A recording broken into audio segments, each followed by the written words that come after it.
Hello, everyone. I'm Dylan Von Appen. And I'm Rishab Mishra. We did our senior design project on aero-acoustic noise reduction in wind turbines. Our faculty mentor is Dr. Bay Stretchbrook. So these are the people who helped us throughout our process. Special thanks to Dr. Badi Spesto, Dr. Tiana Salou, Dr. Praveed Mirati, Peter Danhauser, Hassan Sirzavi, Hussein Qudar Muhammad, and Adam Tucky for helping us in different stages of the research project. So it's important to first understand what aero-acoustic noise actually is. So aero-acoustic noise is basically generated in turbulent flow, because in turbulent flow you have great pressure differentials, temperature differences, and all of the all the air molecules collide with each other, creating. So aero-acoustic noise then is produced by the eddies and the vortex shedding of the wind turbines, of the wind blades. The turbine blades produce low frequency noises, or LFNs, which propagate much further through a medium than high frequency noises. Airfoil self-noise is caused by the interaction between an airfoil blade and the turbines produced in its boundary mixed wind. So why is this a problem? Wind turbines need to be very close to the core to avoid loss of energy in transmission. Wind turbine blades produce gurgling noises in terms of swishing, whooshing, and humming sounds. And these sounds have an adverse health effect on people, which is in terms of headache, fatigue, dizziness, and insomnia. Another interesting thing is the connection between turbulence and noise generation. It is one of the biggest mysteries in fluid mechanics. Turbulence produces variations in pressure and density and noise. Turbulence generated noise is a critical issue in turbo machinery.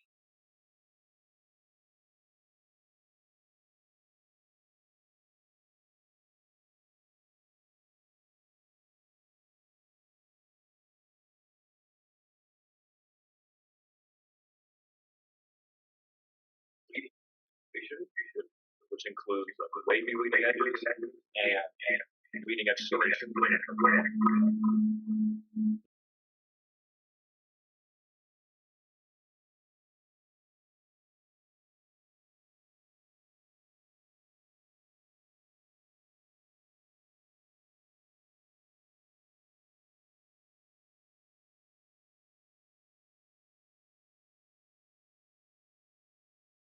Skin pressure, something like grooves along the surfaces to reduce turbulence.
It also reduces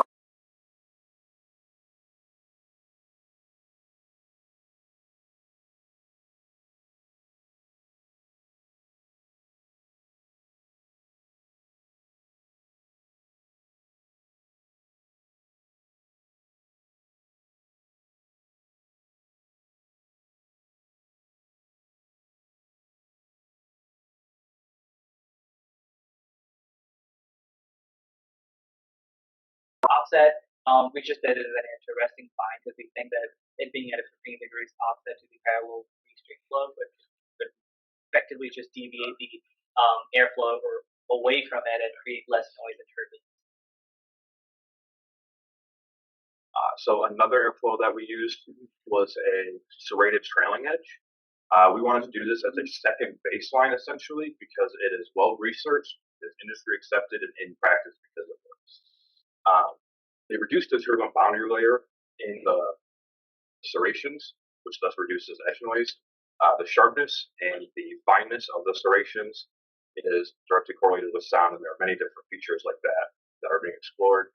And noise reduction is caused by the span-wise shifting shape of.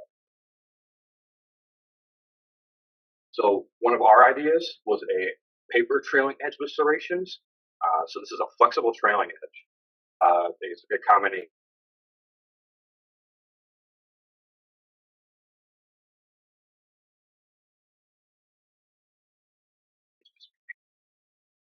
models on it. It's just proven to kind of, we believe that is related to the flexibility of the serrations and how basically the turbulent flow does work on the trailing edge of the airfoil and thus takes kinetic energy out of the turbulent flow. Another design was the foam serrations. Same thing. We wanted to do foam that is 3 millimeter thickness, sheet foam. It's more rigid than the serrations. And due to that, we believe that it will probably behave far similar to the static serration, not flexible. And the initial thoughts also that it acts like a noise. So our testing apparatus consisted of a low-speed subsonic wind tunnel, Ultimaker Cura 3 3D printer for printing our airfoils, a PCB Physiotronics 377A07 microphone, USB6612 DAC module, which you can see here, and a 480E09 IC power supply. We also had 2 vertical rods with clamps to mount the airfoil and microphone, and a hot wire anemometer to collect turbulence intensity, a LabVIEW data acquisition system, and a laptop computer for running the VI. So here is wind turbine that powers the wind tunnel, passes the air through it. Here is the noise cancellation room with the test chamber and the nozzle of the wind tunnel. You can stick a table and the test setup. So here is the hot wire anemometer. So on the left, you can see the hot wire anemometer. It traverses in the X, Y, and Z direction. As we zoom in left to right, see that the hot wire has a small wire here that connects and that measures the temperature differences in turbulent flow. Now you can calculate airspeed and turbulence. So we had to write our own data acquisition system. We did it via LabVIEW. This has a DAC assist, which then takes the data from the DAC module we use on the setup. That puts the data into the VI as a dynamic data type. We have a high bypass filter, which filtered out all frequencies below 20 hertz, as humans cannot hear in this range. And then we convert the dynamic data type into a time signal, plot it on waveform graph 1, which is amplitude versus time. And we also pass it through the FFT power spectrum, which converts it into a power spectrum. We also exponentially averaged 10 signals or 10 samples at a time. This was to go and smooth the variations in the plot to make it look more visually appealing, to write less data to the measurement file. So the nice thing about a power spectrum is that you can break it up into its components. We look at the magnitude in DF, which is the frequency resolution of the time signal, power spectrum. And then we take the index array, which takes the magnitude and its location in the array, which you can use to find hertz, which is frequency resolution times the magnitude index, or the position of the magnitude in the array. From there, you can calculate hertz and decibels, and the write to measurement file writes the frequency, the decibels, and the amplitude to an Excel file. Here is the front panel of the VI. Here on the top left, you can see you can stop the VI if there's any issues. You can see waveform graph 1 and waveform graph 2. You can see that the frequency peaks at about 30 in this sample, which is where the highest frequency is occurring. Frequency like value, magnitude. And you can see that there's a reference amplitude control box, which is one of the most important parts for actually calculating decibels in the VI. So in order to do this, we ran the microphone in the chest chamber flow, ran it for 60 seconds, took the Excel file, averaged all the amplitude, put it into the reference amplitude, and then from here we ran the test again for an additional 60 seconds, and we wanted a decibel reading of 0. If we have a decibel reading of 0, then we know that it is calibrated and it is accurate measurement speed accurate. We set ourselves a tolerance of 0.15 just to kind of give us like a little bit of leeway because it was almost possible to get. So the purposes of data processing, I created these MATLAB and Python scripts to traverse through the Excel file and then calculate the mean turbulence. I just use the matplotlib and the libraries to access data.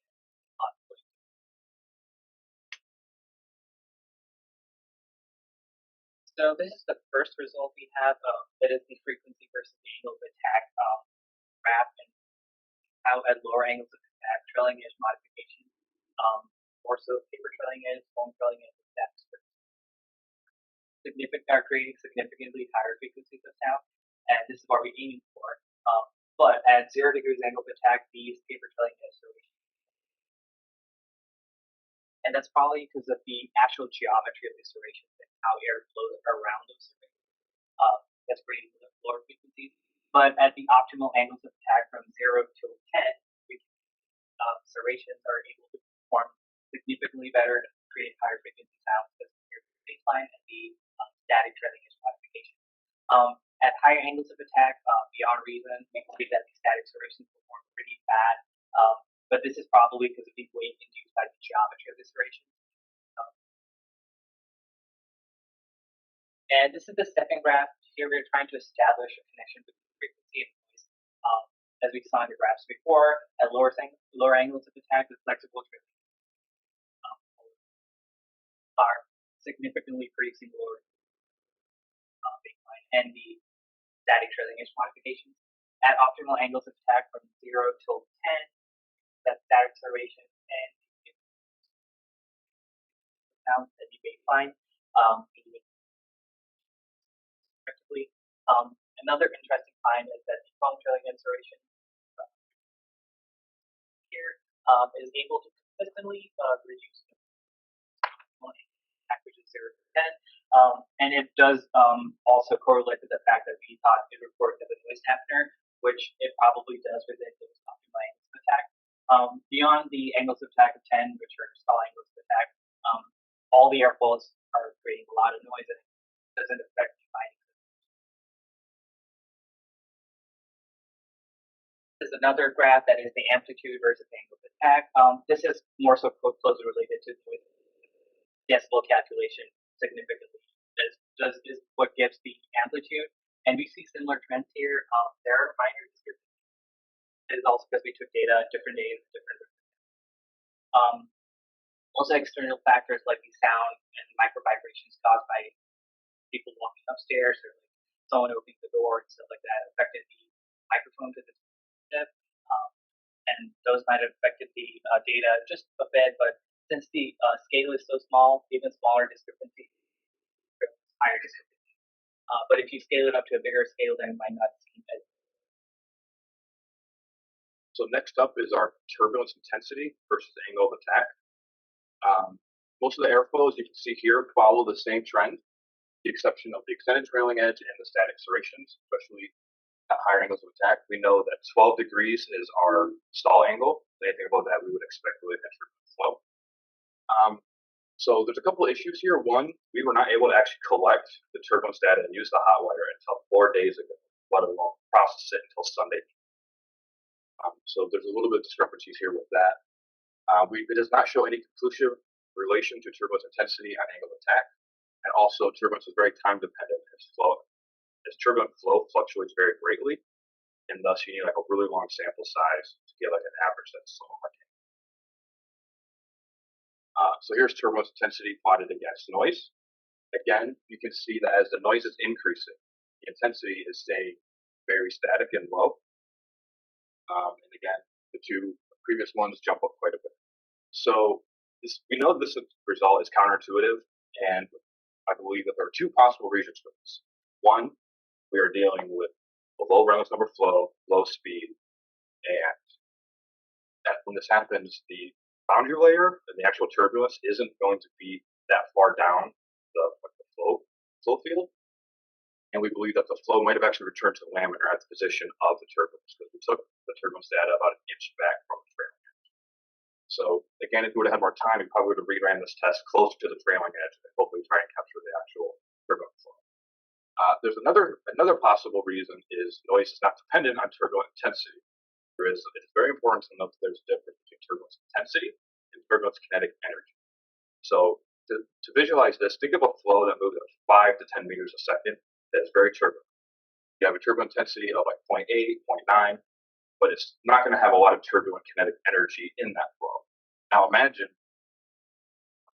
0.8 Mach, like 250 meter a second flow, 280 meters a second flow, with a lower turbulent intensity of like 0.2, 0.3. That is going to create more noise because it's still going to have much higher turbulent kinetic energy, the actual velocity of the flow. So those are possible reasons as to why we see this.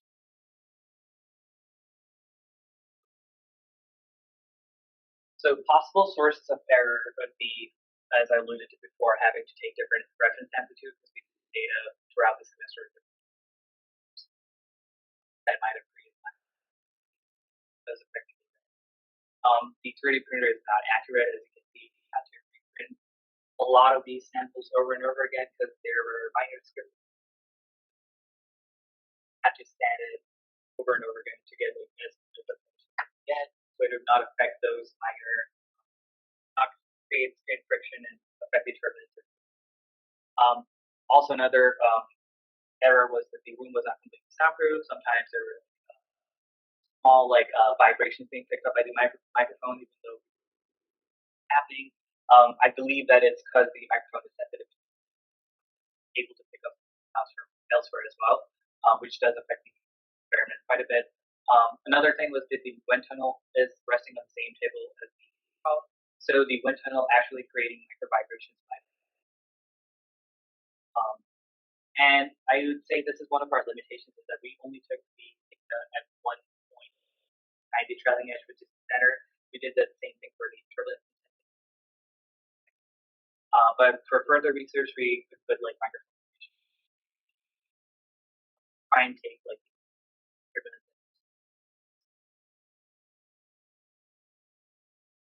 So some possible solutions to those problems. One would be you can find a sponsor to 3D print the airfoils using a better printer with high resolution, smoother surfaces. To conduct the experiments when the building is way less busy and people walking by. There's actually a student projects lab directly across the fluids lab where people are using drills and other tools that are very noisy. We could use a rubber base for the wind tunnel because it just sits on wood and styrofoam, and you touch the BNC cable coming out of the microphone, the amplitude would skyrocket. So it's very sensitive. Again, take samples at different locations and just incorporate a longer data acquisition time, especially for the turbulent instances. A lot longer than we did. That's a difficult span of the trailing edge. Possible constraints for one busy schedules of people to access lab at different days and be there weekend. Give us access to the lab. We tried to do ANSYS simulations, but since the flow it goes into transient flow behavior, it takes a lot of time for the simulations. If you want accurate data, it would take because you want the iterations to converge and make it. Another thing was that we couldn't take the lift and drag measurements to affect the airfoil experiment because it would correlate with performance of the airfoil stuff, simply because these strain gauges were broken. Another limitation is that the hardware anemometer was only for our presentation, but actually get the data and process it and correlate with our data. Also, there are very less research articles on these topics, so it's very difficult to run it in this spot.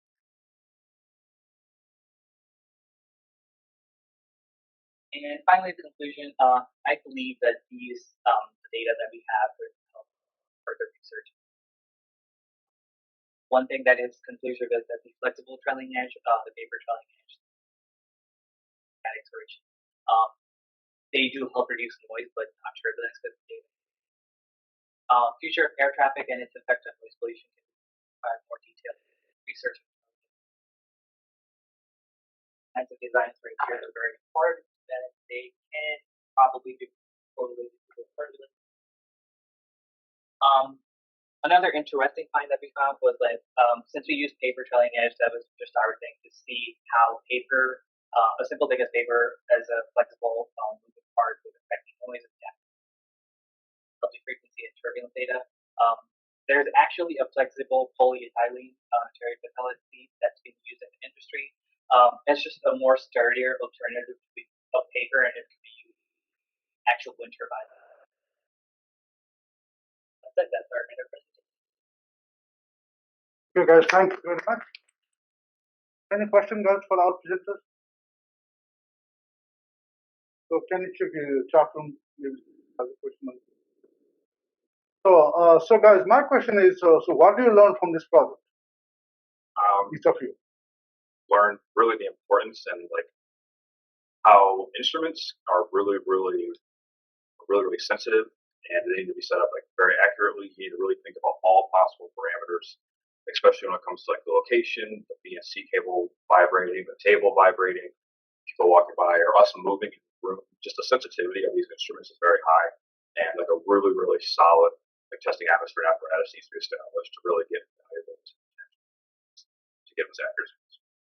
Thank you. You, I feel like since we're dealing with such a small scale experiment, which could be correlated to like bigger things, it is very important to have like a bigger set of data, take data at the time. References for like the kind of airflows we have, and then kind of correlate with prior research articles, and yes, which of these trailing edge manipulations could help reduce noise control, create like a connection, and take like longer sets of data. Honestly, because noise is very time dependent. Turbulence data is very sensitive to time, so we're only able to take like 20 seconds of data in one point each.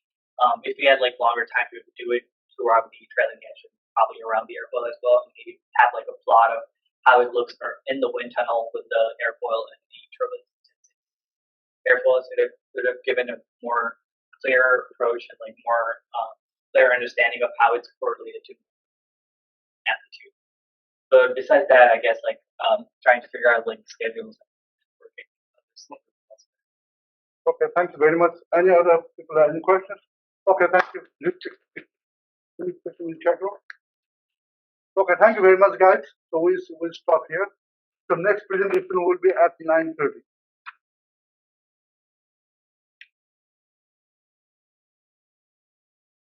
Can you stop?